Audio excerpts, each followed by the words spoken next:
எல்லோருக்கும் வணக்கம் நேயர்களே. இப்போ பார்த்தீங்கன்னா நம்ம ரொம்பவே முக்கியமான ஒரு விஷயத்தை பற்றி தெரிந்து கொள்ள போகிறோம். நம்முடைய தளபதி விஜய் அவர்களும் த்ரிஷா அவர்களும் பேசின ஒரு முக்கியமான ஃபோன் ஆடியோ சம்மந்தப்பட்ட தகவல் இன்றைக்கி சமூக வலைத்தளங்களில் மிக பெருமளவுக்கு வைரலாக போயிட்டுருக்குது. இதை எல்லாருமே மகிழ்ச்சிகரமாக ஷேர் பண்ணிகிட்டு இருக்கிறாங்க. ரொம்ப முக்கியமாக பார்த்தீங்கன்னா நாம் எல்லாருமே பார்த்தீங்கன்னா த்ரிஷாவை இந்த அளவுக்கு மோசமானவர்களாக நினச்சிட்டுமே, ஆனால் அவங்க இவ்வளோ நல்லவங்களாக இருக்கிறாங்களேன்னு சொல்லிட்டு ஒவ்வொருத்தருமே பூரிச்சு போயிருக்கிறாங்க. அப்படி என்ன ஒரு விஷயத்தை த்ரிஷா அவர்கள் தளபதி விஜய் அவர்களுக்கு ஃபோன் பண்ணி சொன்னார், என்ன பேசினாங்க அப்படிங்கிற இந்த ஒரு முக்கியமான விஷயத்தை பற்றி தான் தெரிந்து கொள்ள போகிறோம். வாங்க வீடியோக்குள்ளே போகலாம். நம்முடைய சேனலுக்கு நீங்கள் புதியவராக இருந்தால் மறக்காமல் சப்ஸ்கிரைப் பண்ணிட்டுங்க. நேயர்களே, நம்ம எல்லாருமே எதிர்பார்த்துட்டு இருந்த அந்த நாள் கடைசியாக வந்துடுச்சு. 2 நாட்களுக்கு மேலே ஆகிடுச்சு. தளபதி விஜய் அவர்கள் முதல்வராகி 2 நாட்களுக்கு மேலே ஆகிடுச்சு. முதல்வர் ஆனதுலேருந்து பார்த்தீங்கன்னா அதிரடி ஒன்றை மட்டுமே பண்ணிகிட்டு இருக்கிறாரு.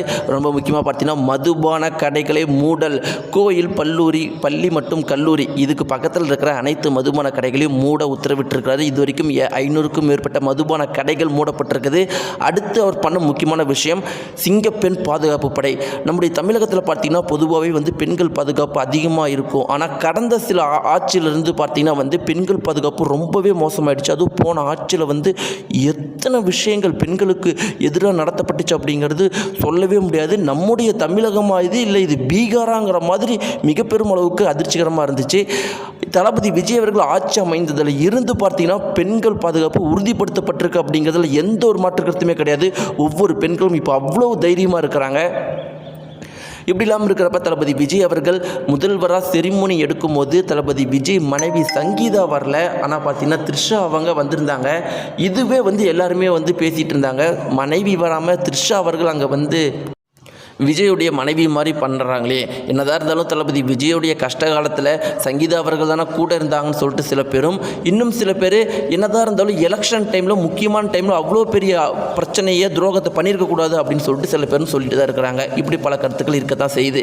இப்படிலாம் இருக்கும்போது நேயர்களே, இப்போ ஒரு குறிப்பிட்ட தகவல் மிக பெரும் அளவுக்கு வைரலாக போயிட்டுருக்குது. அது என்ன அப்படின்னு பார்த்தீங்கன்னா தளபதி விஜய் மற்றும் த்ரிஷா பேசின ஆடியோ சம்மந்தப்பட்ட தகவல் மிக பெரும் அளவுக்கு வைரலாக போயிட்டுருக்குது. இருவரும் என்ன பேசியிருக்காங்க அப்படின்னு பார்த்தீங்கன்னா, த்ரிஷா அவர்கள் வாழ்த்துக்கள் விஜய், இத்தனை நாள் நீ எவ்வளோ கஷ்டப்பட்ட, நீ எவ்வளவு போராடின அப்படிங்கிறது பல பேருக்கு தெரியாது. இது எல்லாருமே 2 வருஷ கால போராட்டம்னு நினைக்கிறாங்க. ஆனால் இது 20 வருஷ கால போராட்டம் அப்படிங்கிறது எனக்கு தெரியும்.